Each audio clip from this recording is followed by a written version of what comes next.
Compañeros, hemos de empezar. Últimas tomas. Han de sentarse las personalidades de la mesa.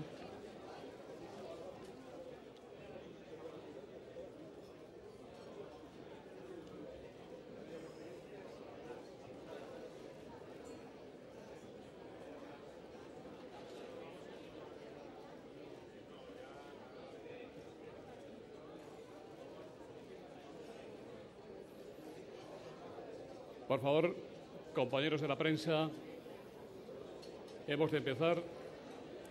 Últimos momentos para su trabajo.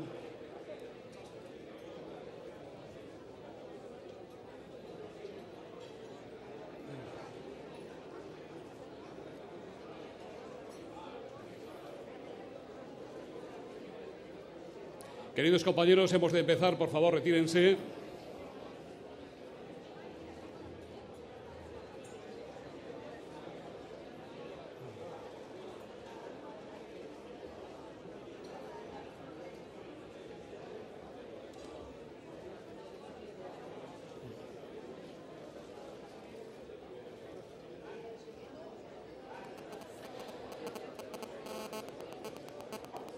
Querida doña Cristina, primera dama de la República Argentina, senadora nacional por Buenos Aires, excelentísimos señores ministros argentinos de Asuntos Exteriores y portavoz del Gobierno, secretario general iberoamericano, secretaria de Estado española para Iberoamérica, embajadores de Argentina en España y de España en Argentina, presidente de la COE, secretario general de la Unión General de Trabajadores, cuerpo diplomático acreditado en España, representantes del mundo de la cultura y de las organizaciones representativas de la colonia argentina en España, autoridades, señoras y señores.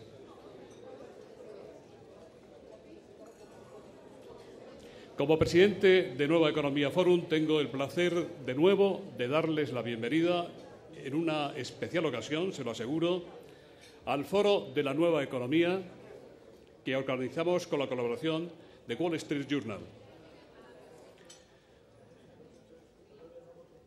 Hoy tenemos el honor de recibir a doña Cristina Fernández de Kirchner, primera dama de la República Argentina, senadora nacional por Buenos Aires, en momentos de gran expectativa sobre su futuro político y sobre el futuro de Argentina.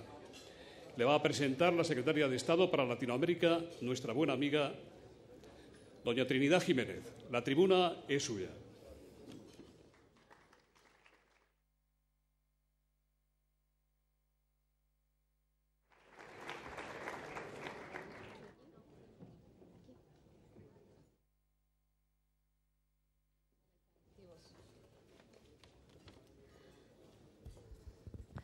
Hola, muy buenas tardes a todos y a todas.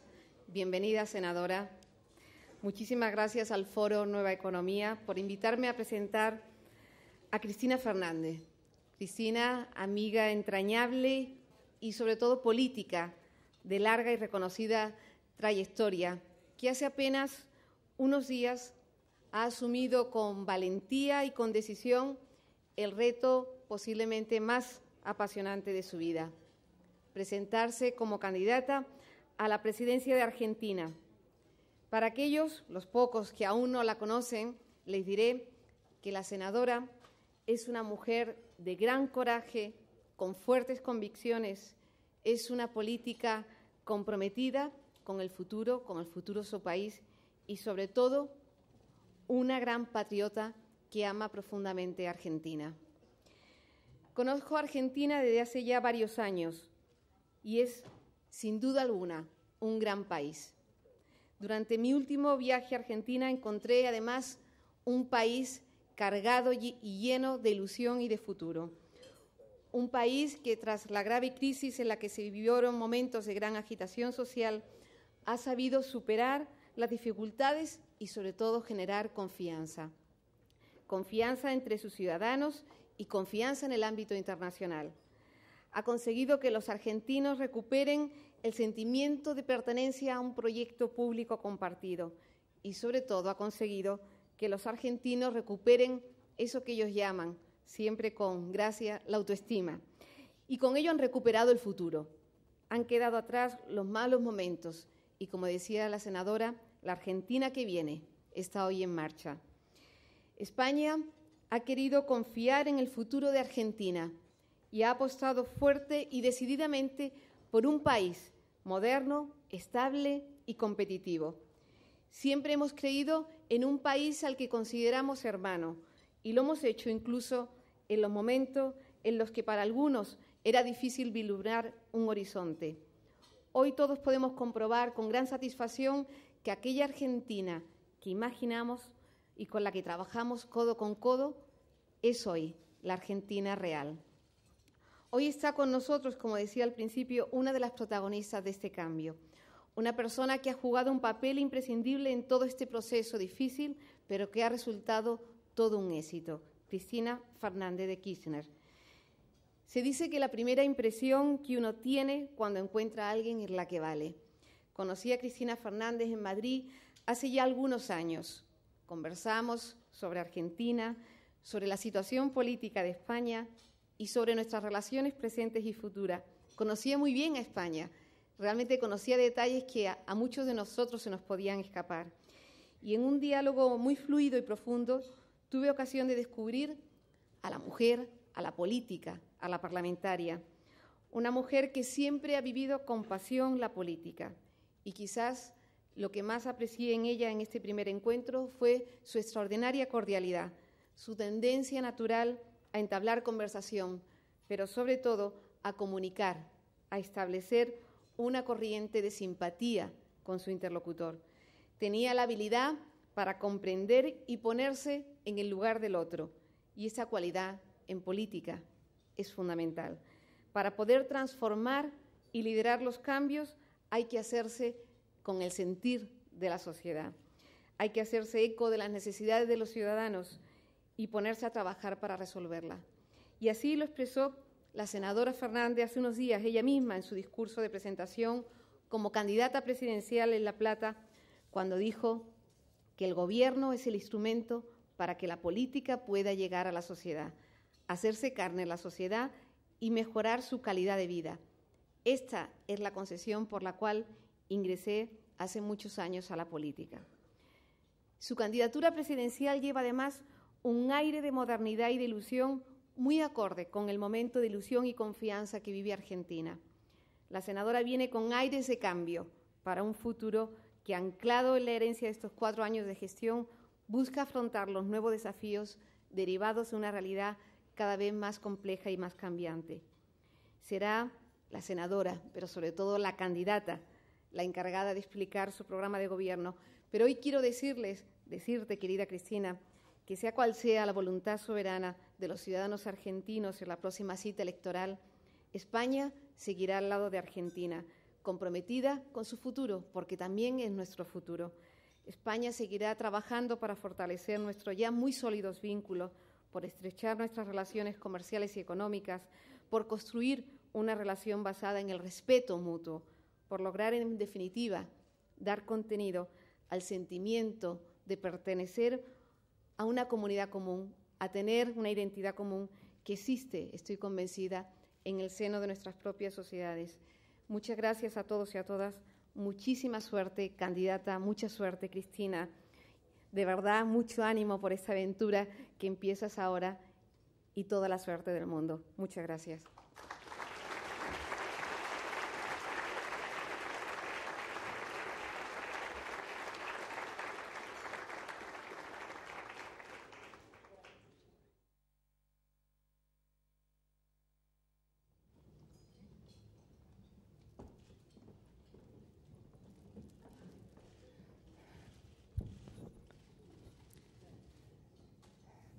Argentina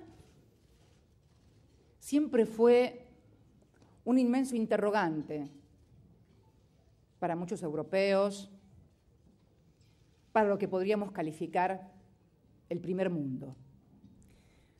Un país casi bendecido por Dios. Extensiones, climas diversos, recursos humanos calificados, diversidad climática, recursos naturales, energéticos, etcétera, etcétera.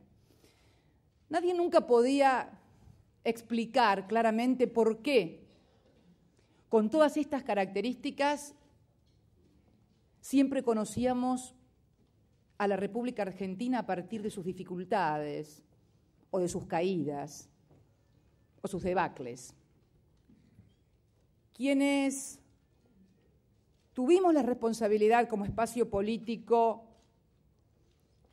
de comenzar a gobernar el país el 25 de mayo del 2003, teníamos una caracterización, un diagnóstico de cuáles eran los problemas que en el último siglo se habían desplomado sobre la Argentina para provocar su caída desde aquel portentoso lugar que supo ocupar la Argentina del Centenario entre los primeros países del mundo.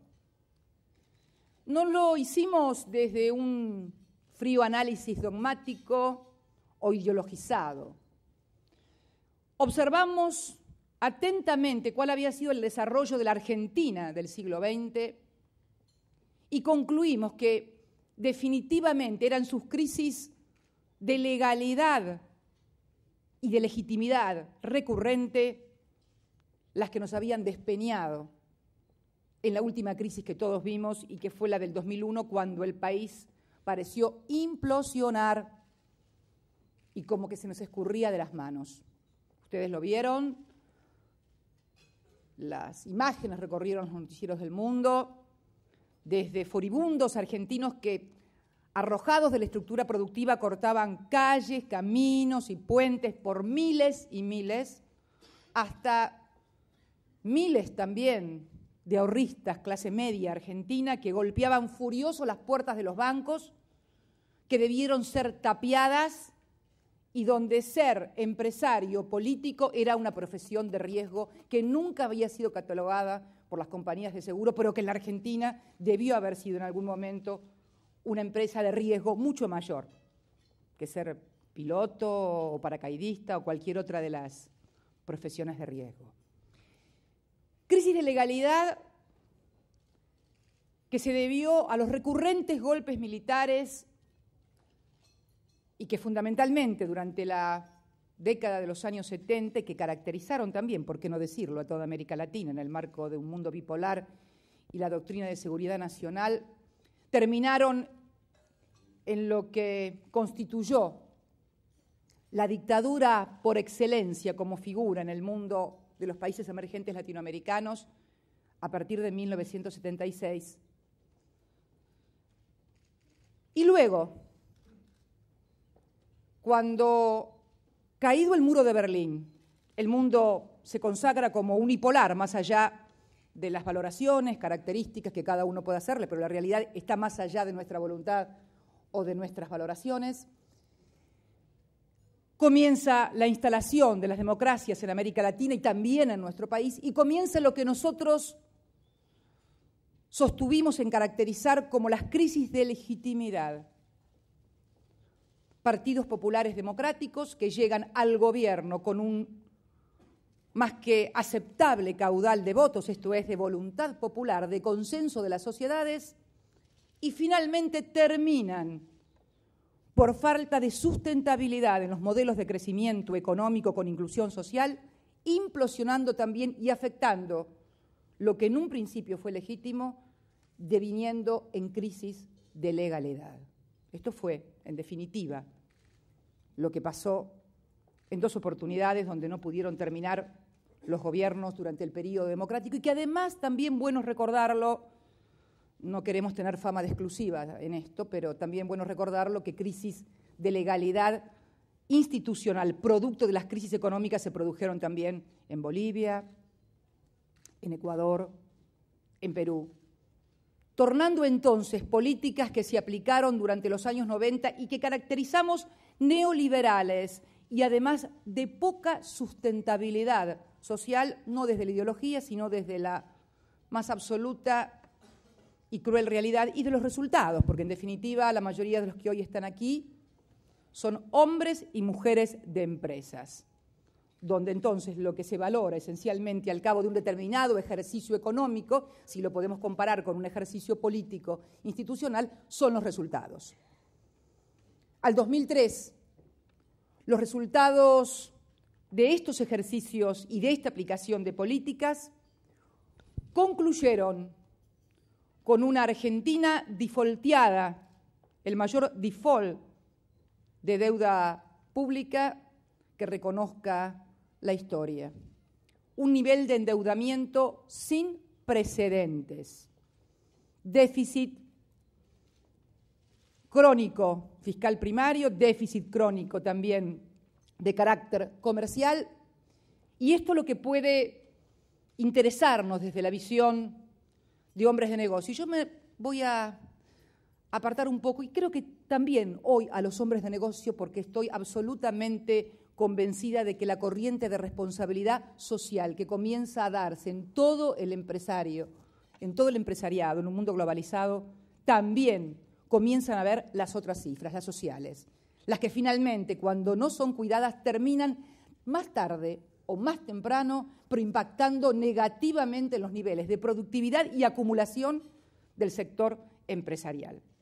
O sea, siempre digo que, y lo decía en el discurso que Trini recordaba, siempre prefiero empresarios inteligentes y que sepan contar. No los quiero sensibles y buenos. Para sensibles y buenos están los sacerdotes, las enfermeras, los que nos ayudan. Nosotros necesitamos buenos y que sepan contar, y en ese orden, porque si saben contar solamente, por allí cuentan un tiempo, pero después no pueden contar más, o empiezan a contar en negativo. Pero estaban entonces las cifras sociales, 27, 28% de desocupación, pobreza e indigencia en cifras más que agraviantes, injuriantes, más del 60%, salarios absolutamente deprimidos, más de una década y media sin que ningún jubilado ni pensionado en la República Argentina tuviera un solo incremento en sus pensiones o jubilaciones. Y así podría enumerar lo que todos ustedes saben, tal vez con mayor detalle que yo. Yo tengo presente, y seguramente todos ustedes también, una reunión que protagonizó el presidente Kirchner a poco de asumir aquí en Madrid. Yo la definiría generosamente una cumbre borrascosa, como la novela Cumbres Borrascosas. Fue una cumbre empresaria política de carácter borrascoso. Y claro, el presidente, asumido el 25 de mayo del 2003, vino aquí en julio, a menos de 2 meses de haber asumido, con el 22% de los votos, en un proceso que tenía fuerte deslegitimación política. Teníamos legalidad constitucional, pero fuerte deslegitimación política. Se entrevistó con los principales empresarios españoles inversores en nuestro país, la República Argentina, y la reunión, como eran las reuniones con empresarios también en la Argentina, no era una cuestión de nacionalidad, siempre es una cuestión de intereses cuando uno habla, y está bien que asumamos que hay cuestiones de intereses. Hay también que sacar de la política esta idea naif. Estamos discutiendo intereses, y cuando uno discute intereses, lo importante es tener en claro qué intereses representan de un lado y qué intereses se representan del otro, porque de esta manera las conversaciones son claras, transparentes y se puede articular puntos finalmente de equilibrio. Pero sigo con el relato de aquella cumbre borrascosa y claro, con el 22% de los votos, más de 27% de desocupados, con ahorristas que reclamaban sus ahorros, con empresarios que reclamaban sus rentabilidades, con argentinos que reclamaban trabajo, y todos gritaban, porque es natural que esto suceda. Y tal vez ese hombre del 22% tuvo que gritar más alto que todos los que gritaban al unísono y al mismo tiempo, porque era tal vez la única manera de poder abordar con autoridad, no con autoritarismo. El grito no significa autoridad, al contrario, pero la firmeza en las posiciones, pero por sobre todas las cosas, cuando él decía las convicciones, porque él estaba absolutamente convencido que un modelo económico diferente podía aplicarse en la Argentina y que esto iba a dar buenos resultados. Bueno, Cuando comenzaron a esbozarse los resultados, todos hablaron, lo recuerdo, puedo recorrer crónicas periodísticas y también afirmaciones y trascendidos empresariales. Esto no dura más que este año, esto es un veranito. Esto, muchos de ustedes tal vez lo deben haber pensado, y no con maldad, en definitiva, muchas veces se hace carne también en un sector la idea que determinadas políticas ortodoxas per se garantizan un determinado resultado. Pero nosotros sosteníamos, con un criterio tal vez de lógica cartesiana, que por qué iba a dar buen resultado ahora lo que no había dado resultado durante 10 años antes, por qué con los mismos métodos y con las mismas políticas íbamos a llegar a resultados diferentes. Sostuvimos entonces la necesidad de aplicar un modelo de acumulación frente a lo que nosotros caracterizamos la economía neoliberal de los años 90, fundamentalmente basada en servicios y en una paridad cambiaria. Me causa mucha gracia cuando me dicen que en los 90 había seguridad jurídica. ¿Qué seguridad jurídica puede haber en el mundo económico cuando por una ley le dicen que un peso vale igual que un dólar? Es curioso. Yo no soy economista, no soy empresaria, pero conozco a Estados Unidos. Y si la unidad monetaria de ese país vale lo mismo que la unidad monetaria de mi país, que en definitiva es la unidad monetaria lo que expresa el volumen y la fortaleza de cada economía, bueno, bastaba conocer a Estados Unidos como para advertir que un dólar jamás podía valer un peso. Sin embargo, hombres de negocios, financistas creyeron que esto podía ser cierto.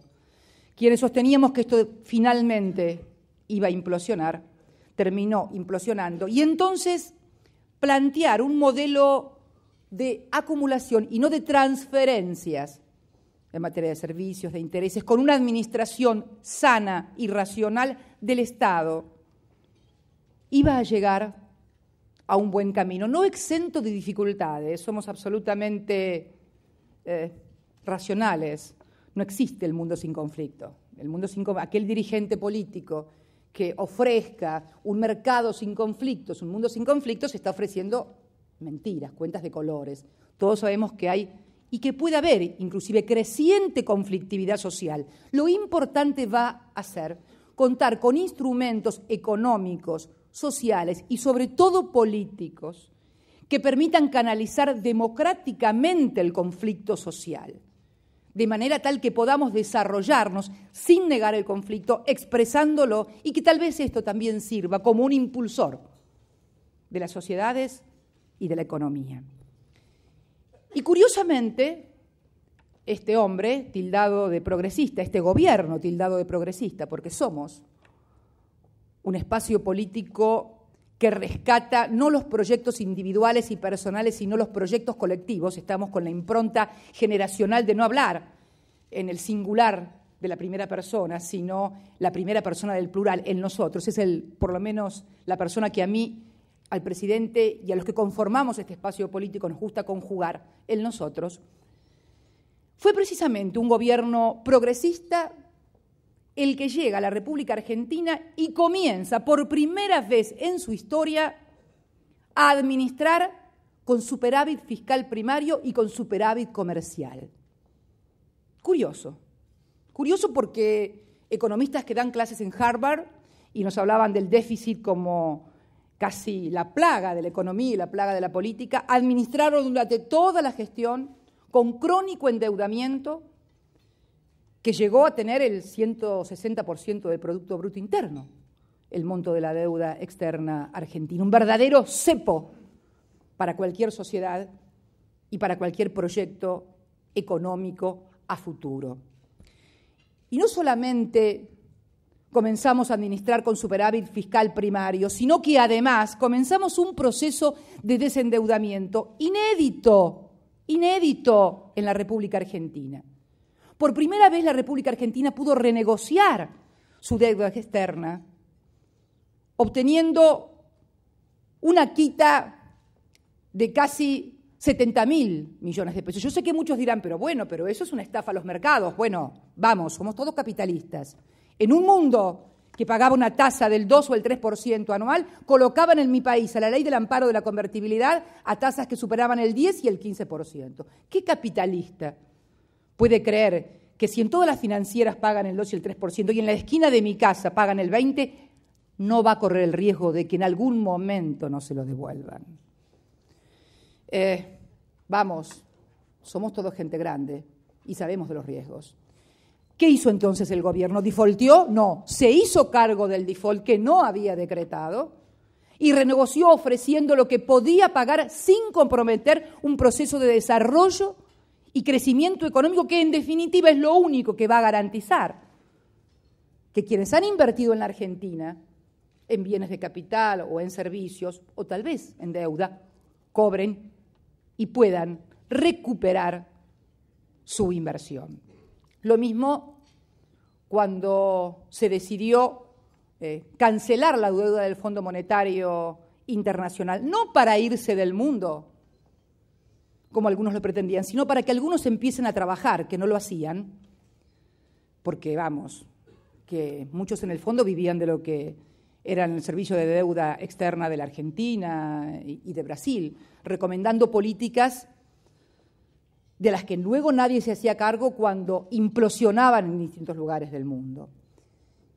Este modelo que hace a un aspecto de administración tuvo también su correlato en lo que nosotros diferenciamos como de acumulación y que es el proceso de reindustrialización en la Argentina, que por primera vez también en su historia, porque siempre tuvimos una historia de antagonismos, de péndulos, o éramos agroexportadores, o éramos industrialistas a través del proceso de sustitución de importaciones, o pasábamos a una economía de servicios y financiarización a partir del 76 y luego con mayor incidencia en la década de los 90. Era como que no pudiéramos hacer dos o tres cosas al mismo tiempo, como si no comprendiéramos que era necesario articular las ventajas comparativas que tiene la Argentina en una matriz de acumulación diversificada que además nos coloque, no digo a resguardo definitiva de lo que pueda ser el cambio de los ciclos económicos internacionales, pero sí con menor grado de vulnerabilidad. Sí con menor grado. Hoy no hay ninguna economía invulnerable a los ciclos internacionales, pero si nosotros diversificamos la matriz de acumulación, y cuando hablo de nosotros hablo de los argentinos, vamos a disminuir en cierta manera la vulnerabilidad.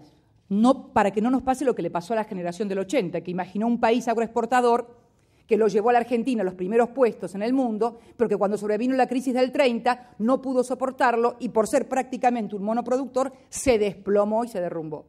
Tampoco la sustitución de importaciones únicamente poniendo acento en el mercado interno, que era el otro modelo antagónico que quería plantearse, sino que fue un mix de ventajas comparativas con modelo productor de commodities, conjuntamente con un fuerte proceso de reindustrialización que apuntara al mercado interno para lograr la inclusión social, porque la clave, señores y señoras inversores, en la República Argentina para la sustentabilidad de lo económico es la sustentabilidad social.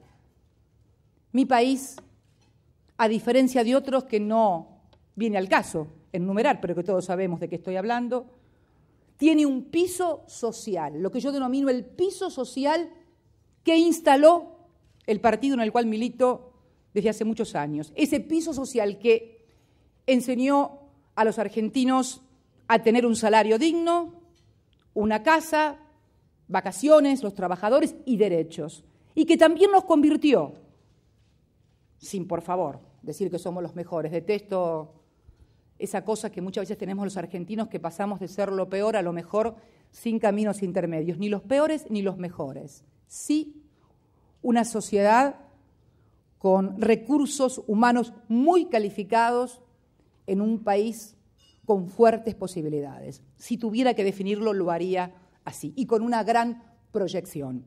Les decía entonces que este modelo que presenta esta matriz de acumulación hoy exhibe resultados que el mundo califica de sorprendentes. Yo he visitado muchos países y la pregunta que me hacen, hace muy poco estuve en Francia, me lo preguntaban legisladores del socialismo, legisladores de la coalición gobernante, me lo preguntaba el entonces candidato, hoy presidente Sarkozy también, cómo habíamos hecho los argentinos. Y le explicaba esto y esta nueva Argentina que hoy tenemos, con una desocupación que en el último trimestre ha descendido por primera vez a un dígito, con niveles de reducción en pobreza e indigencia de un dígito la indigencia y todavía la cifra fuerte, terrible, del 26% de pobreza, pero definitivamente superada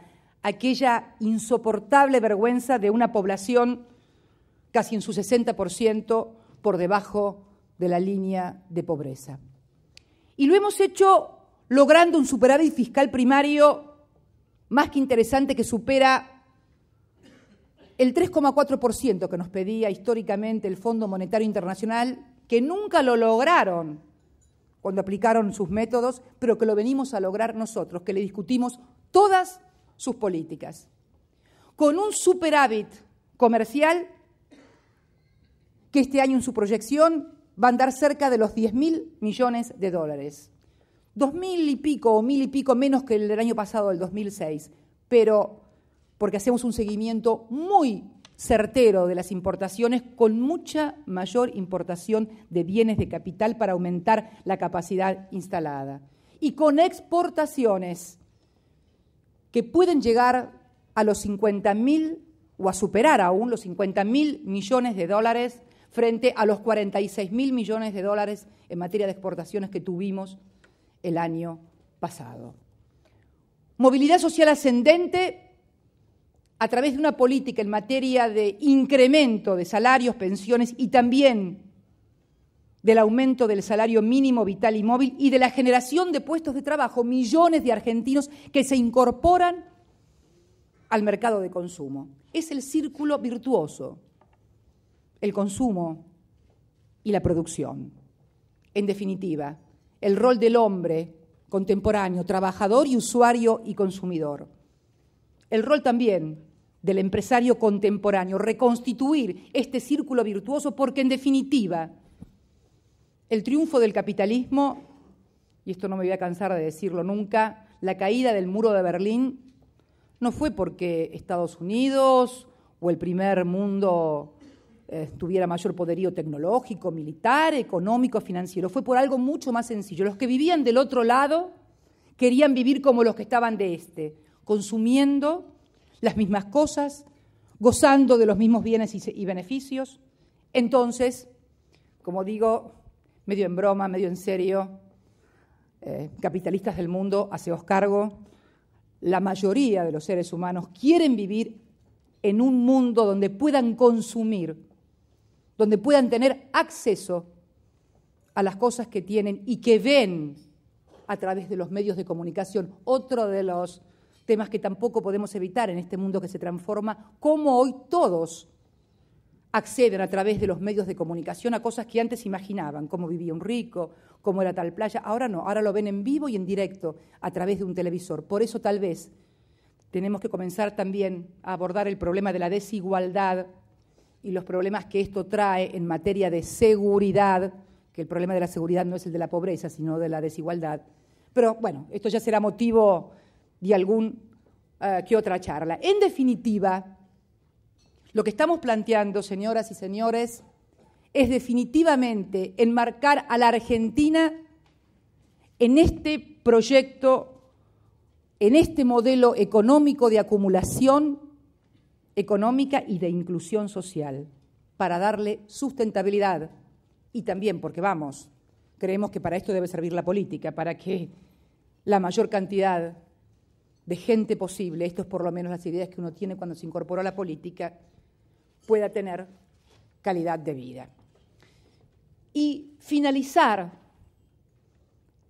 diciéndoles que la novedad del cambio, como decía Trini en su generosísima presentación, la novedad del cambio es precisamente que la Argentina ha tomado un camino definitivo y tenemos que perseverar en este camino de esfuerzo, de trabajo y de producción, que articula una matriz diversa en su modelo, en la cual tienen cabida todos aquellos sectores que sepan que es excelente tener rentabilidad y que también es necesario invertir y apostar a esa forma de crecimiento y desarrollo. Yo no quiero extenderme demasiado porque seguramente luego vamos a almorzar y vamos a hacer intercambio. No he venido acá a hacer discursos. Siempre odio la actitud, digamos, de hablar en primera persona y solamente pronunciar un discurso o un espacio donde uno explica lo que quiere hacer.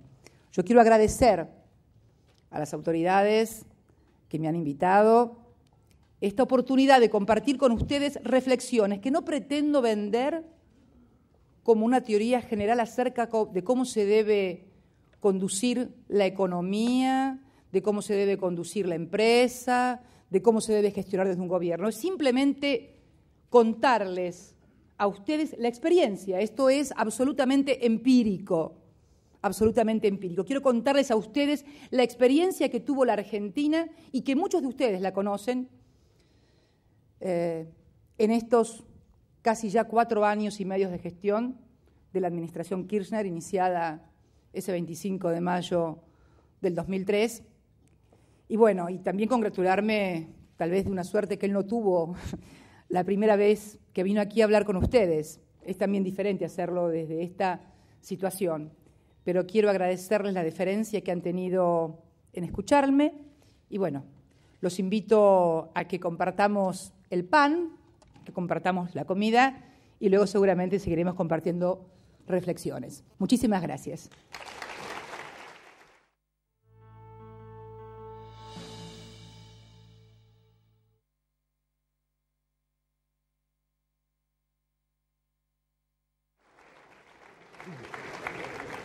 Muchas gracias, doña Cristina. Enhorabuena por su intervención y feliz cumpleaños.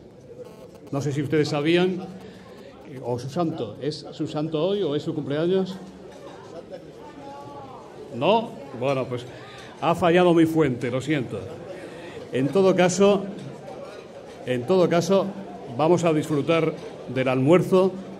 Doña Cristina, tendremos 2 vinos argentinos, 2 vinos de empresas hispano-argentinas. Yo les invito a que participen a través de los formularios que tienen en las mesas en el coloquio que seguirá al almuerzo y ahora les deseo un buen provecho.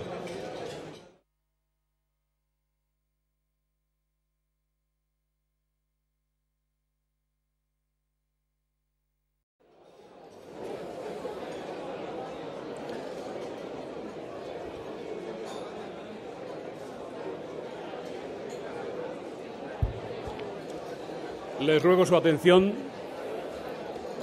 Vamos a proceder al coloquio. Yo les ruego el mayor silencio posible. Tengo que reconocer que hoy parece un día especial porque se nos han desorganizado las mesas, hay lista para hacerse fotos con doña Cristina. No suele ocurrir eso y debe ser el fenómeno que representa nuestra ponente de hoy. Doña Cristina, le ruego acceda a la tribuna para llevar a cabo el coloquio.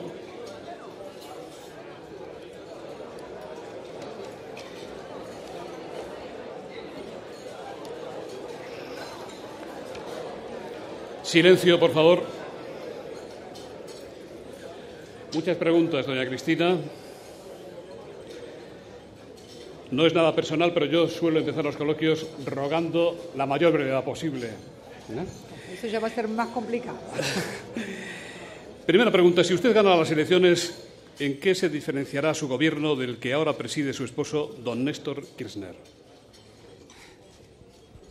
Creo que durante mi anterior intervención y creo que también en el discurso de presentación, el 19, hablé de la novedad del cambio y que la novedad del cambio era precisamente que estas próximas elecciones en la República Argentina no iban a ser una ruleta rusa, que en definitiva la novedad del cambio está en que los argentinos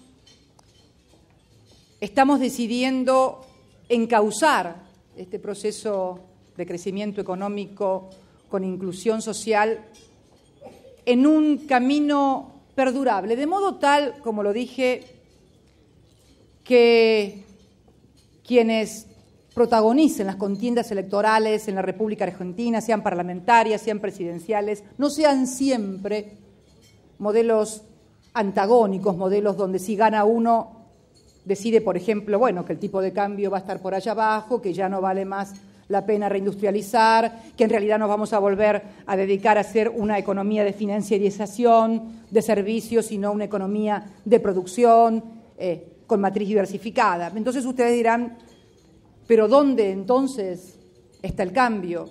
Precisamente en que resueltos las conflictividades básicas de una sociedad, donde ya tener trabajo no sea un milagro, donde la gente no tenga que comer en los colegios, sino que los chicos a los colegios vayan a estudiar y a aprender y no a comer, como sucedió en la Argentina de los últimos años, donde, como ya hemos resuelto el problema de la financiación de la mejora educativa, vamos a tenernos que abocar a la discusión de la calidad educativa, de modo tal de que lo que hoy son ventajas comparativas, a través de la educación, las podamos tornar en competitivas, en que, como hemos vuelto a poner sobre la mesa la innovación tecnológica, el trabajo de los investigadores como un modo muy particular de agregar valor a nuestros productos. Yo quiero contarles que de estos últimos 4 años, la tasa de natalidad empresaria más importante de la República Argentina fue en la industria del software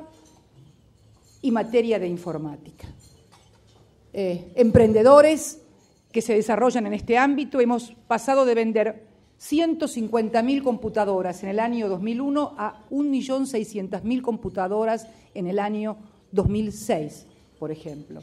Cuando uno tiene resuelto aquellos problemas, el cambio radica entonces en que aborda la segunda etapa de las transformaciones, las que tienden a la institucionalización de un modelo económico, que es lo que yo he planteado muy claramente el 19 y que hoy esbocé muy por arriba, y fundamentalmente abordar entonces la profundización de estas políticas, que también pasan, por qué no decirlos, en una necesaria calidad institucional, pero que no es la calidad institucional que quieren instalar desde algunos medios en cuanto a la pretendida división de poderes que nunca funcionó en la Argentina tan profundamente y tan constitucionalmente como en estos últimos 4 años. Cuando hablamos de calidad institucional, va a significar que vamos a tener que tener un poder ejecutivo abocado a la planificación estratégica a mediano y a largo plazo, de manera tal que no nos pase, por ejemplo, lo que nos pasó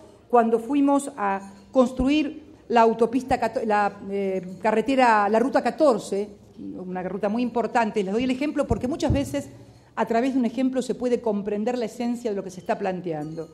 La ruta 14 es la ruta del Mercosur, atraviesa toda la Patagonia y se la denomina la ruta de la muerte. Cuando fuimos a hacer el proyecto para la autovía, no había proyecto, no había diseño de traza. 24 meses nos insumió a los argentinos planificar, hacer las audiencias públicas en las distintas provincias para consolidar la traza, y hace muy poco tiempo llamábamos a licitación en la ejecución del trabajo, tanto en la provincia de Corrientes como en la provincia de Entre Ríos. ¿Qué significa esto? Tener planificación estratégica para la Argentina del Bicentenario, de modo tal que consensuadas cuáles son las obras estratégicas en materia vial, en materia de apoyo a la actividad económica, en materia social, escuelas, planes de vivienda, etcétera, etcétera, los argentinos podamos seguir profundizando en el modelo. Esto en una Argentina que se incendiaba, como la del 2003, con gente golpeando con martillos en las puertas de los bancos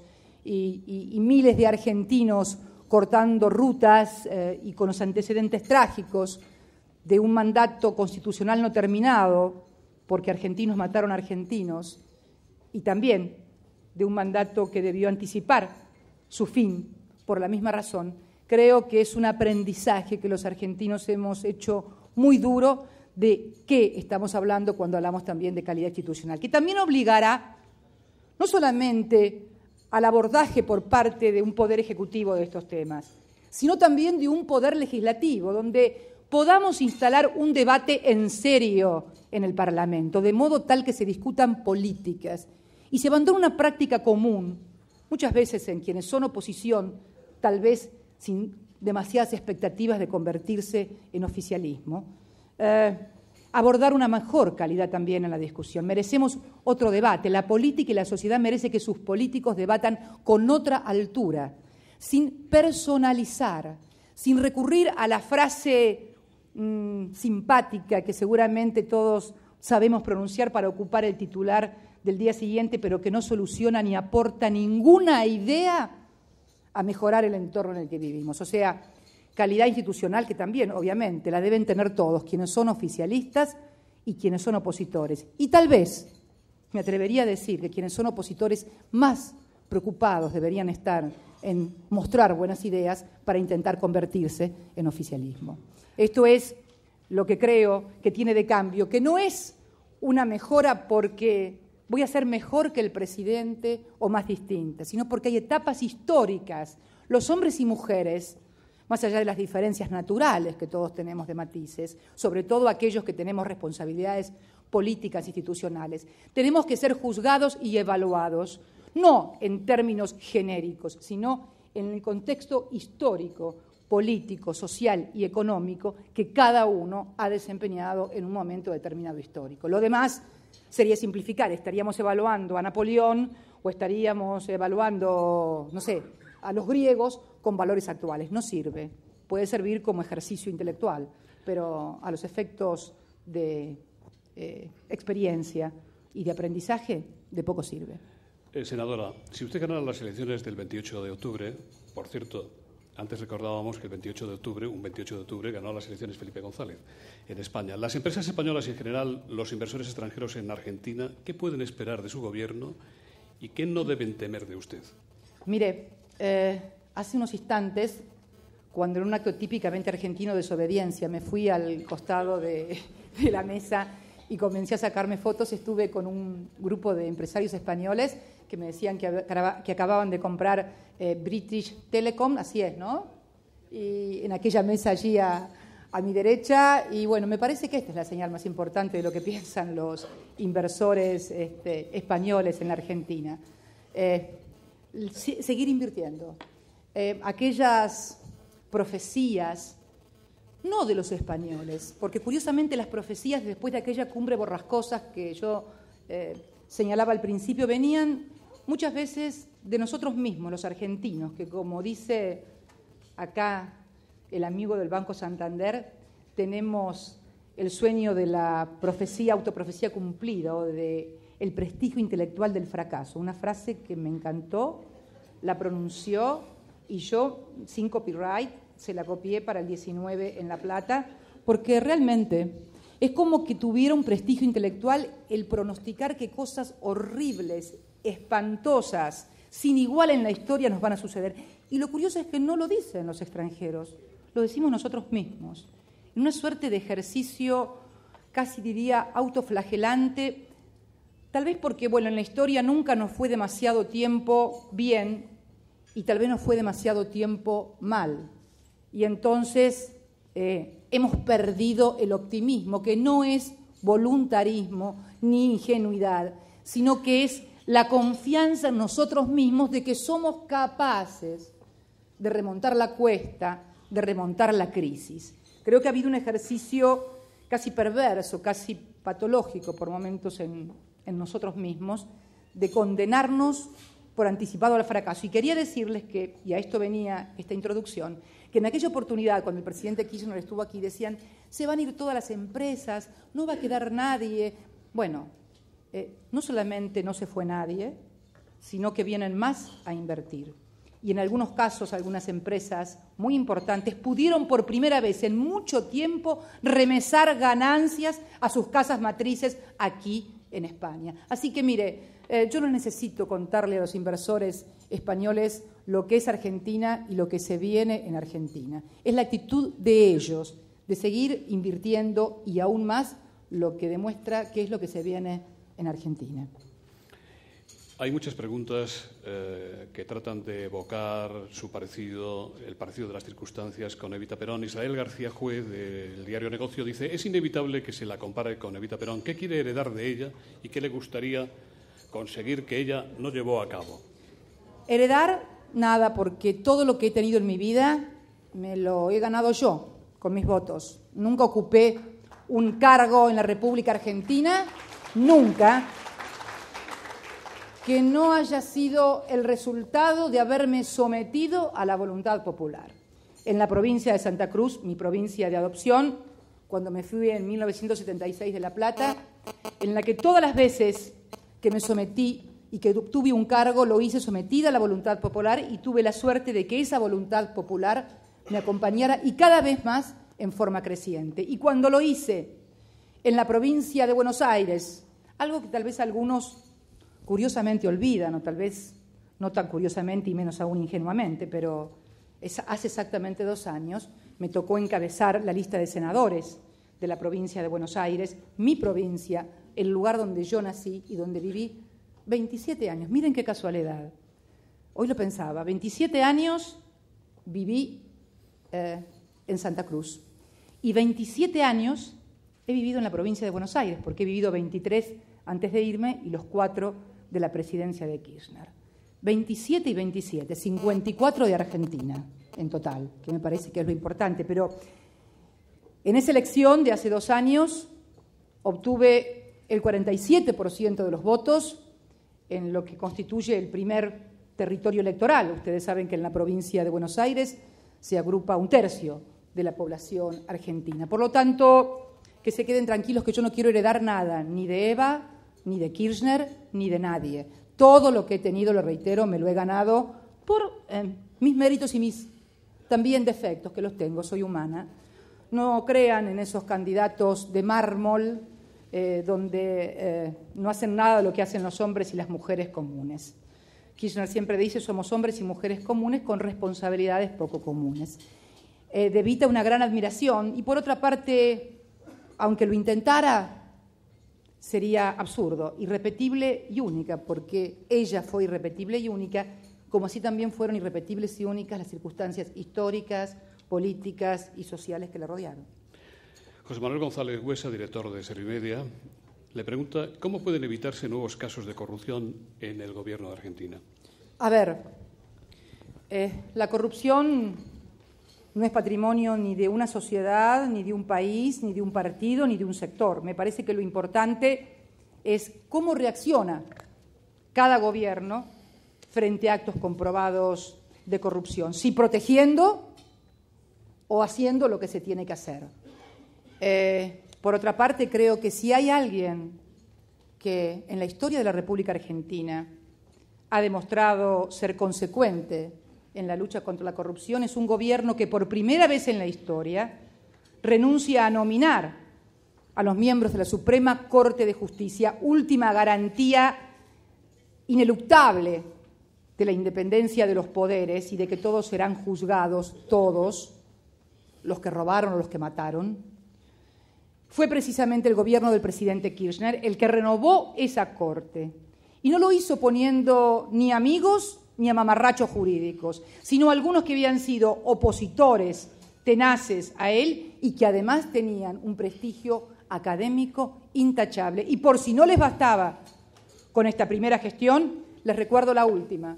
Fue un proyecto de mi autoría el que redujo a 5 al número histórico los números de miembros de la Corte en un país donde todos los gobiernos que llegaron modificaron el número de la Corte para ampliarlo y para poner algún amigo, inclusive algunos pusieron amigos prestigiosos, académicos, pero amigos al fin. Así que creo que son los hechos y no los discursos los que demuestran cuál es la actitud de cada uno frente a los problemas contemporáneos.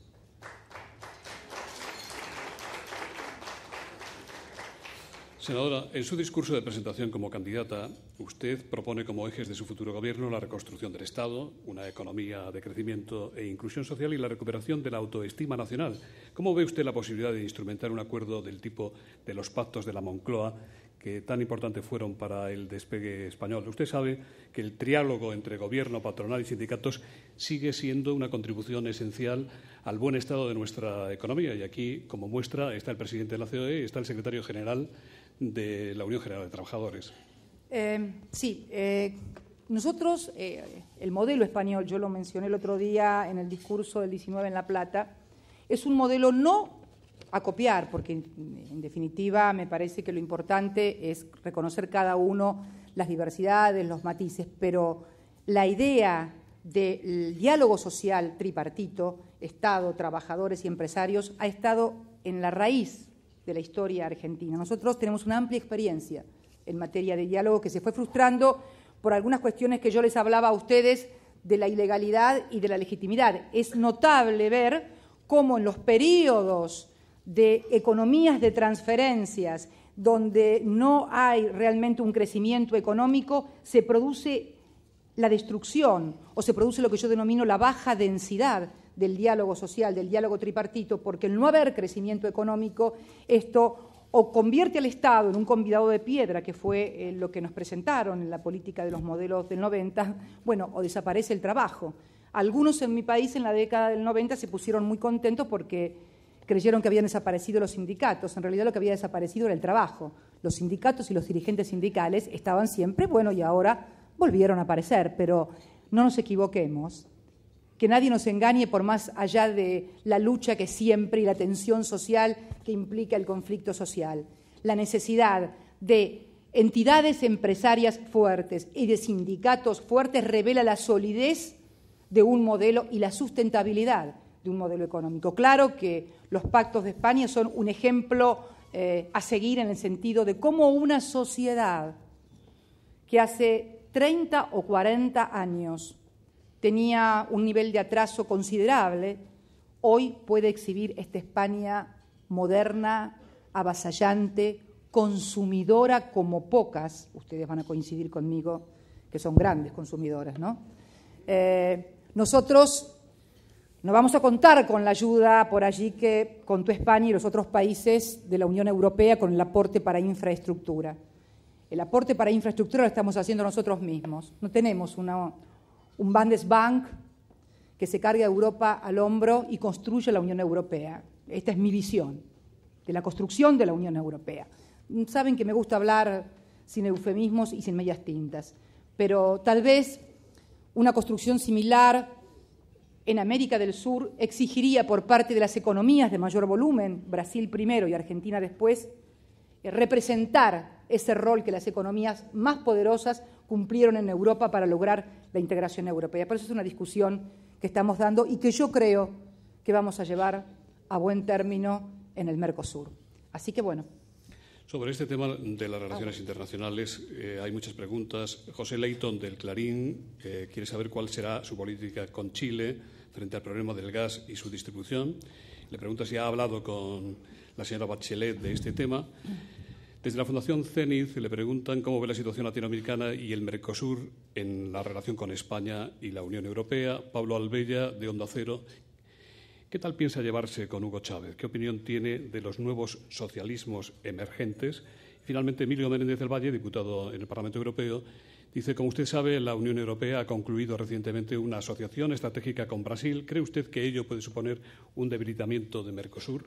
Bueno, son varias preguntas, pero tienen todas íntima vinculación. La primera, que creo que era el problema del gas, que en definitiva es el problema de la energía en América Latina, no es un problema entre Chile y la Argentina.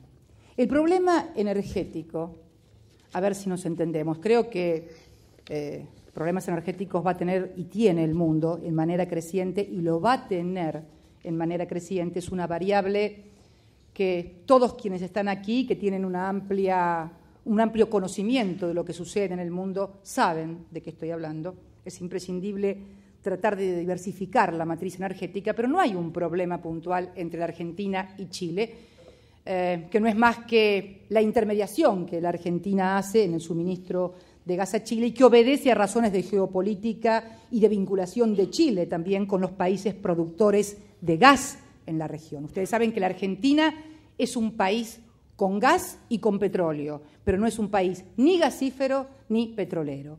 Países gasíferos y petroleros en la región, y aquí paso a contestar no solamente de Hugo Chávez, sino también de Evo Morales, que seguramente alguno se olvidó de preguntarme. Países gasíferos y petrolíferos en la región tenemos 2, Venezuela y Bolivia. Es hora, no los empresarios lo saben, sino que algunos señores periodistas, creo que fue un periodista el que me hizo esta pregunta, se enteren. El otro día leí en letras de molde que era una vergüenza que no exportáramos energía. Pero vamos, señores, los países desarrollados del mundo no exportan energía. Estados Unidos es el que cuenta con las mayores reservas de petróleo del mundo y no la exporta porque es su reaseguro para en un mundo con conflictividad tener sustentabilidad. Sin embargo, alguien escribía y hacía gala de conocimiento, es hora que también la calidad pase por quienes informan, de que la Argentina no exportaba gas. Pero en realidad lo que tenemos que saber que es estos 2 países los que necesitan todos los países sudamericanos para cerrar la ecuación energética en América Latina. Venezuela tiene reservas gasíferas y petrolíferas, acá está Antonio Brufau, que no me va a dejar mentir, en la faja del Orinoco, para aproximadamente 200 millones de años. Ecuador tiene muchas menos, 25, 30 años, creo, Brufau, nada. Venezuela tiene 200.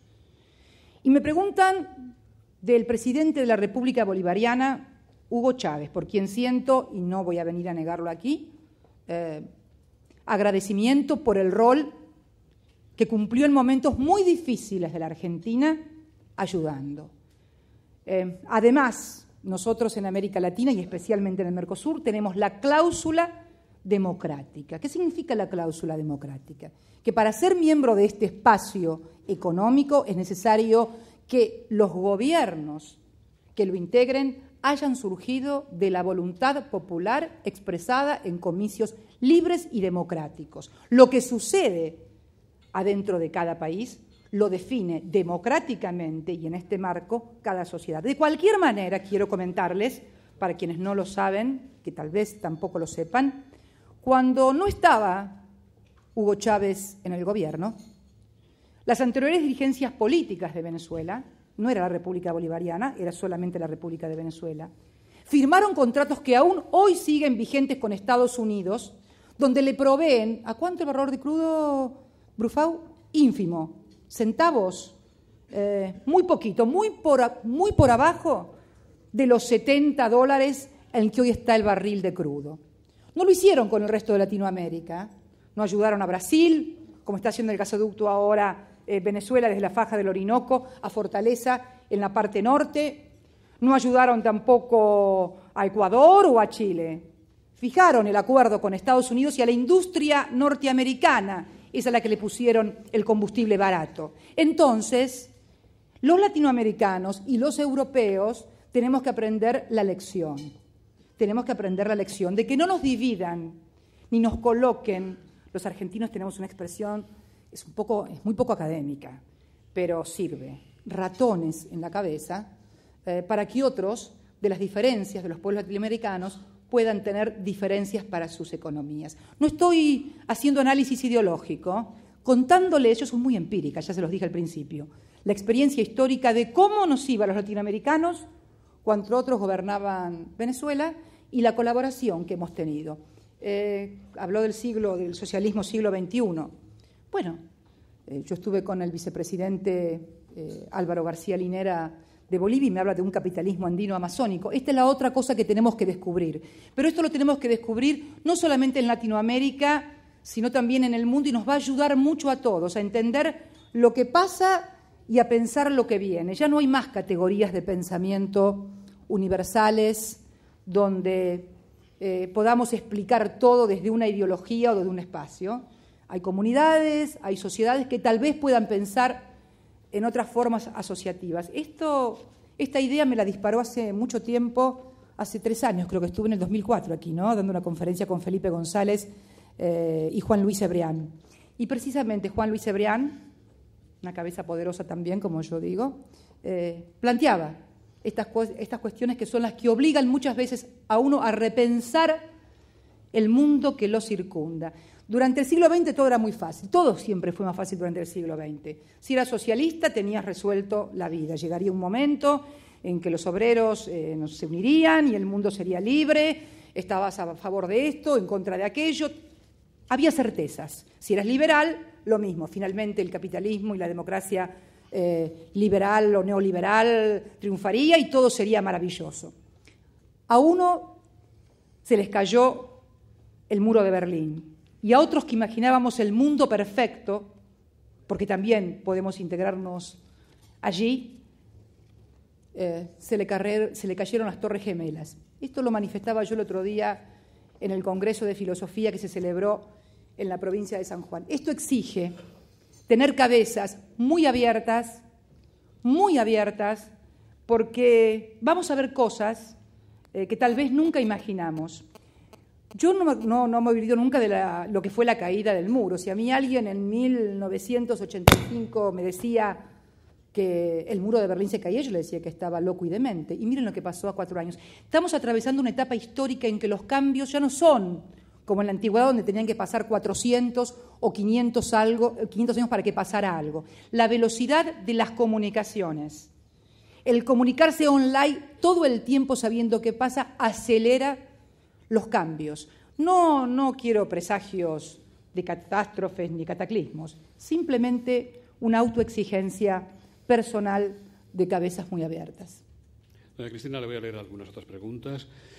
Dice esta: el gobierno del presidente Kirchner se ha demostrado un firme defensor de los derechos humanos en Argentina. ¿Cómo ve usted la continuidad de este proceso y la relación entre la necesidad de conocer la verdad y aplicar la justicia en relación con los jóvenes que no han vivido esa etapa de la historia argentina? Hay otra pregunta: ¿cómo va a ser su actitud con respecto a los máximos dirigentes de la dictadura ahora que la Corte ha anulado los indultos que concedió Menem? Derechos humanos, ustedes lo saben, no es nada nuevo, constituye uno de los pilares del gobierno del presidente Kirchner. Algunos quisieron adjudicarle a este posicionamiento, a esta concepción, un carácter ideológico, un carácter de pertenencia a la generación de los 70 y por eso casi una venganza, un ejercicio de venganza política, y la caracterización, como todos ustedes saben, que no son gente interesada en el resultado, es diametralmente opuesta. Yo sostengo que puede haber impunidad en una sociedad. Una sociedad, alguien que cometió un crimen puede quedar impune porque la mano de la justicia no llegó a él. Esto pasa todos los días en todas las partes del mundo y en cualquier tipo de sociedades. Lo que no sucede, por lo menos en el mundo occidental, es que sea el Estado, a través de sus 3 poderes, a través de los 3 brazos del poder público que concibe la Constitución, la que a través de leyes o indultos sea precisamente la que convalida la impunidad y dice que quienes cometieron crímenes de lesa humanidad no pueden ser juzgados ni pueden ser reprimidos o castigados. Yo digo que esta ya no es una cuestión ideológica, es una cuestión predemocrática, hacia la definición si vivimos o no en una sociedad democrática donde existe división de poderes y donde quienes cometen delitos de asesinato, tortura, desaparición, sustracción de bebés, etcétera, etcétera, tienen que ser juzgados. Yo creo que la actitud ninguna, porque la actitud no es mía, la actitud es de la justicia. Yo celebro que tengan el derecho quienes van a ser juzgados por haber sido declarados inconstitucionales los indultos por parte de la Corte. Yo celebro que tengan el derecho a ser juzgados por los códigos vigentes en mi país y por los jueces de la Constitución. Un derecho que ellos no le otorgaron a más de 30.000 argentinos.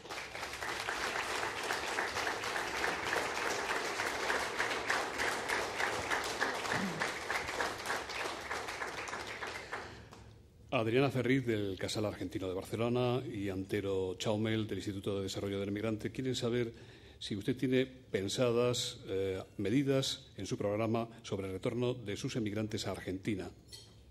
Bueno,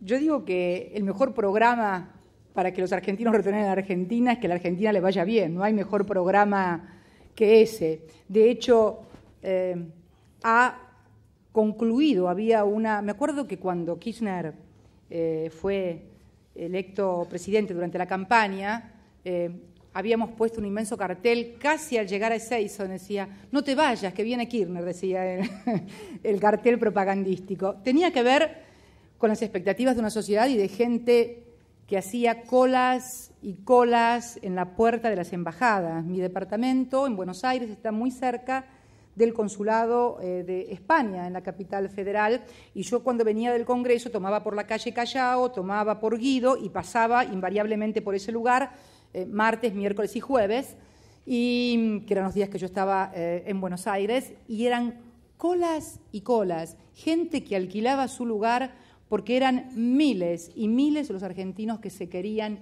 ir de la Argentina. Esto hoy, afortunadamente para nosotros ya no sucede y además están volviendo y retornando muchos argentinos. Y lo que es más, también a través de un programa muy bueno de la Secretaría de Tecnología e Innovación a cargo del señor Tulio Del Bono, también hemos conseguido repatriar muchos científicos argentinos. Personalmente me enorgullezco de haber traído de Harvard un día que fui a una convención demócrata en la ciudad de Boston. Se enteraron unos compatriotas que eran docentes y profesores en la Escuela de Medicina de Harvard que yo estaba, me fueron a ver y me invitaron a que los visitara en su laboratorio. Fui, dos jóvenes muy talentosos que estaban experimentando y estudiando con células madres y todo lo que a partir de las células madres se puede hacer para abordar el problema de patologías. Y bueno, y hoy están en la Argentina nuevamente con un programa donde hicimos conjuntamente con la Universidad de Harvard y están preparando a jóvenes argentinos y jóvenes latinoamericanos mediante becas articuladas entre Harvard y el gobierno argentino, y son una muestra de que cuando se tiene una política y fundamentalmente se tienen ganas también, porque no solamente hace falta tener capacidades e ideas, hace falta tener también la voluntad, que es la que va transformando las cosas pueden ir mejor. Senadora, vamos a concluir con varias preguntas que le voy a agrupar, contéstelas como lo considero oportuno. Es el último bloque.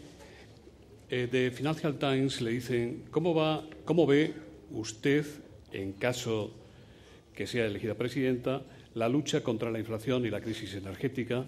Guadalupe Barriviera, de Bloomberg, en el caso de que usted gane las elecciones, ¿piensa consensuar una nueva metodología para medir la inflación? Otra pregunta, esta sin firma, dice, hay mucha necesidad de financiación de infraestructuras públicas en Argentina. ¿Cuál es la perspectiva de resolver el problema de la deuda bilateral para tener acceso al crédito? ¿El remedio podría venir de una nueva... Perdón, ¿a qué se refiere eso? ¿El Club de París? Porque dice deuda bilateral. En realidad, el principal problema es que nosotros hemos abordado ya la deuda bilateral, pero está pendiente la deuda... ¿A eso se refiere? No lo sé, yo le leo tal como viene. Bueno, pongamos que si no lo entendió usted, menos lo voy a entender yo, entonces, pero sí, bueno, sí. Pero vamos a intentar, por aproximación voy a intentar sacar. El remedio podría venir de una nueva política en materia de concesiones. Aurelio Alonso Cortés, comentarista de Expansión, dice, ¿paga Argentina la deuda pública exterior? Y Juan Antonio Sacaluga, de Televisión Española, le pregunta si le preocupa la venta masiva de tierras a multimillonarios extranjeros en la Patagonia y otras provincias de Argentina. Bueno, vamos con el tema de inflación y crisis energética. Bueno, la inflación en un país como la Argentina, sometida durante décadas a una inflación estructural, es obviamente algo que siempre aletea sobre todos nosotros y debe más que preocuparnos, ocuparnos en el tema, que es lo que hace el gobierno argentino, ocuparse del tema. Por lo pronto, hoy la inflación está dentro de la pauta presupuestaria, pero también quiero decirle que muchas veces, cuando se agita tanto este tema, yo quiero recordarle a todos ustedes que parte de la deuda externa argentina está contratada bajo el índice SER. Un 42% aproximadamente de la deuda argentina, acá se ríe, me mira mi amigo del Banco Santander, sabe de lo que estoy hablando, un 42% de la deuda argentina está pactada en índice SER. Cada punto de inflación significan anualmente 421 millones de dólares más, o sea, un punto más de inflación, un punto menos de inflación, significa o no un buen negocio para los tenedores de deuda externa. Como ustedes verán, hay múltiples y variados intereses en el tema de la inflación en la Argentina, pero tengan presente que si de algo se ocupa precisamente esta administración y la que viene, es de esto. Sabemos que somos alcohólicos, por lo tanto no podemos permitirnos ni siquiera una medida o dos, tenemos que ser definitivamente abstemios. Energía, crisis. Una parte se complementa con lo que le dije en lo que yo considero la solución estructural del problema energético, que no es un problema de la Argentina. También, y aquí quiero explayarme un poco porque es algo muy importante, importa bajo los dos aspectos, como un insumo básico para sostener cualquier proceso económico y también como muchas veces es utilizado como un instrumento o de presión o tal vez de, como no se puede entrar por otros lados, grandes titulares en los diarios que nos creen la sensación del blackout. Si ustedes estaban hace 15 días en Buenos Aires y leían los diarios y prendían la televisión, tenían la clara sensación de que se apagaba la luz en cualquier momento para todos. Estoy aquí hoy en España y ayer o hoy, no sé cuándo fue, hubo blackout en Barcelona. Técnico o lo que fuera. Lo cierto es que casi todos los barceloneses se quedaron a oscuras.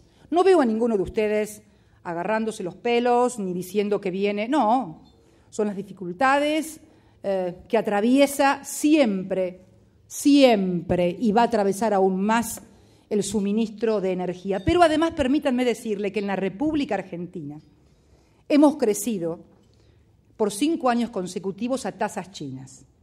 Y la última inversión en materia de energía ha sido en el año 97 por parte del sector privado. El plan energético que el gobierno lanzó en mayo del 2004 y que ya lleva obras ejecutadas por más de 2.500 millones de pesos, en ejecución obras por más de 22.000 millones y en proyecto para iniciarse su ejecución en 25.000 millones, se hacen con el esfuerzo de la infraestructura y fundamentalmente de los contribuyentes argentinos y de la administración superavitaria. Quiero decirles también que no solamente creció la actividad industrial, a mí me tocó estar en Shanghái hace 2 años y a las 10 de la noche que se cortaran todos los carteles luminosos de Shanghái. Me tocó estar en California dando una conferencia y cuando fui al consulado argentino, porque había una fiesta de argentinos y tenía que pronunciar yo un discurso, tuve que esperar 2 horas para poder hablar porque los cortes también en California, 8ª economía mundial del mundo en términos individuales, también sufre restricciones, o sufría al menos hasta hace 2 años, restricciones energéticas. ¿Qué significa esto? Que lo que está sucediendo en la Argentina es el producto de un crecimiento que los empresarios tampoco creyeron, y también creo que por eso, no debo decir así con el dedito, me dijeron, porque soy muy admonitoria, pero es una costumbre que tengo desde muy chica. Es feo andar haciendo con el dedo así, pero bueno, voy a tratar, eso sí es un error y tengo que tratar de corregirlo. Pero muchos empresarios tenían eso que yo les decía hoy, el veranito, nunca creyeron que podíamos sostener con las políticas que nosotros veníamos a implementar 5 años de crecimientos al 8%. No lo creyeron, no de malos, no de tontos. Hay toda una escuela que va deformando finalmente muchas veces hasta las decisiones empresarias. Y entonces se pensó que de esta manera no se iba a crecer y por cierto, la decisión empresaria de dejar de invertir por última vez en el 97 tampoco tiene las características de la maldad, tiene las características de una economía que se venía en recesión y es obvio que ningún empresario productor de energía va a invertir si no va a tener a quién venderle la energía. Es muy costoso no solamente producir energía, sino después mantenerla, como sucedía en la década del 90 en mi provincia, donde se venteaba el gas. Uno veía inmensas llamas o pozos, se venteaba el gas porque no había dónde colocarlo. Hoy El plan de infraestructura en materia energética del gobierno avanza y todos saben que esto es así, no solamente por los múltiples contratos que son de carácter público, son licitaciones públicas. Gasoducto del Nordeste, donde vamos a llegar, ya salió la licitación por $750 millones para los caños sin costura, que va a llegar a que podamos transportar desde Chile, desde Bolivia, miren la regresión, con Chile es también el tema, pero no es para sacar de allí, sino para llevar 27 millones desde Bolivia a la Argentina. Y tenemos en esto la confianza que nos ha dado el vicepresidente Álvaro García Linera, que dijo que ese suministro de gas va a estar para la Argentina. Si las empresas que hoy están concesionadas invierten, y si no invierten también de una forma u otra, el gas va a estar para los argentinos. Es el compromiso, en este caso de quien es el vicepresidente de Bolivia, quien también ha reconocido a la Argentina el esfuerzo que hizo la Argentina cuando pactó nuevo precio para el gas que nos suministra Bolivia.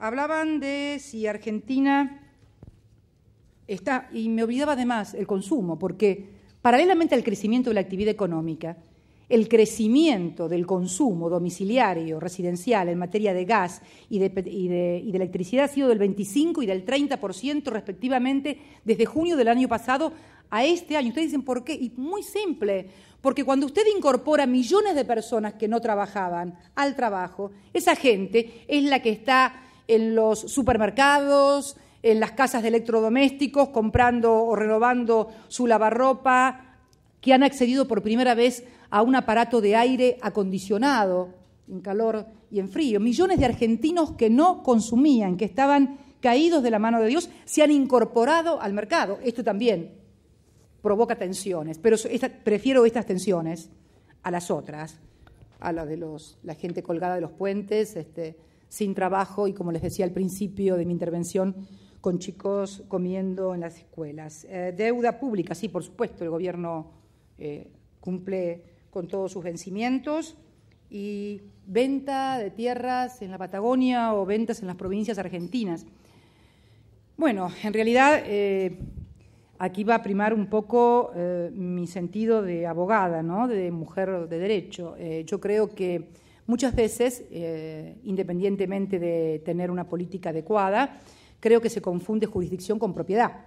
El Estado argentino ejerce su jurisdicción sobre todo el territorio argentino, compre quien compre la tierra. Esto no quiere decir que uno se convierta en una propagandista de que se vendan todas las tierras, en absoluto, pero creo que muchas veces hay que hacer una distinción entre jurisdicción y propiedad. Lo que sucede es que muchas veces, como el Estado renuncia a ejercer la jurisdicción sobre la propiedad privada, sea nacional o sea extranjera, y permite cosas y restricciones al dominio público que no son propios del ejercicio del derecho de propiedad, la gente cree que es un problema de los extranjeros que compraron la tierra y no del Estado nacional o provincial, en su caso, que no ejerce su jurisdicción y su imperio como corresponde en toda sociedad democrática.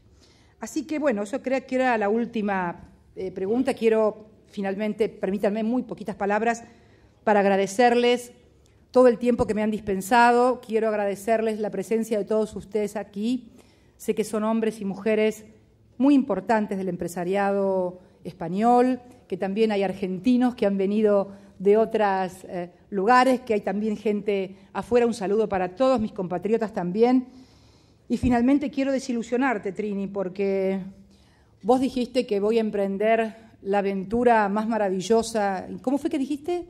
El desafío más apasionante. Mirá, sinceramente el desafío más apasionante de mi vida ha sido estar 32 años al lado de Néstor Kirchner. Ese sí que ha sido un desafío apasionante, y seguir estándolo, como pienso además, un desafío apasionante porque, bueno, juntos hemos pasado muchas y nos han pasado muchas, y bueno, creo que es la empresa más apasionante que me ha sucedido, él y mis 2 hijos. Muchas gracias.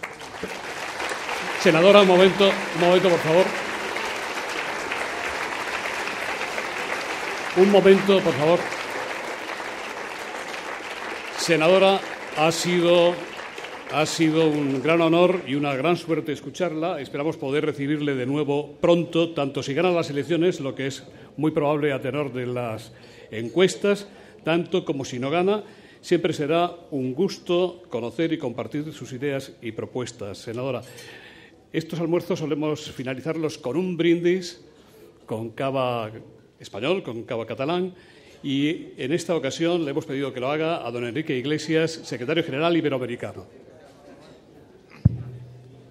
Bueno, muchas gracias por invitarme a hacer este brindis.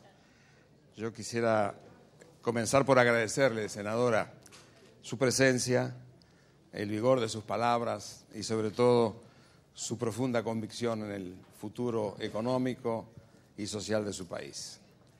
Usted sabe, yo soy un hermano uruguayo de la Argentina, muy amigo de su país, y me tocó vivir décadas acompañando la historia de la Argentina, que es poco nuestra historia también.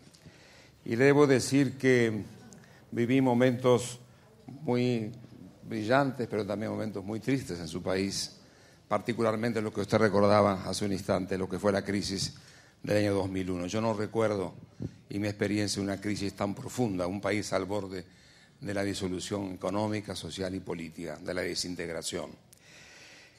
Y he vivido en los últimos tiempos esta espectacular reacción de la economía argentina. Tampoco conozco en mis largos años una capacidad tal de reacción de un país. Ciertamente que en esto están las políticas que se aplicaron, también la coyuntura internacional, pero también su gente, que realmente son los grandes actores de esta gran recuperación. Cuando yo miro el pasado de la crisis, la reacción, y miro el futuro, yo digo que es muy difícil ser pesimista cuando uno mira a la Argentina, señora Cristina, muy difícil. Su país tiene realmente todas las condiciones para llegar al segundo bicentenario, que lo vamos a celebrar todos en 3 años más, con el mismo espíritu y el entusiasmo con que celebró el primer bicentenario, porque yo creo que ustedes están abiertos a tener uno de los periodos más brillantes de la historia económica y social de la Argentina, si el mundo no nos traiciona. Espero que no, pero en todo caso vamos a tratar de empujar la historia brindando, primero por su ventura personal, brindar también por sus ideas y el éxito de sus grandes aventuras, y vamos a brindar por el futuro y la felicidad del pueblo argentino y el próximo bicentenario. Y por España también. Salud.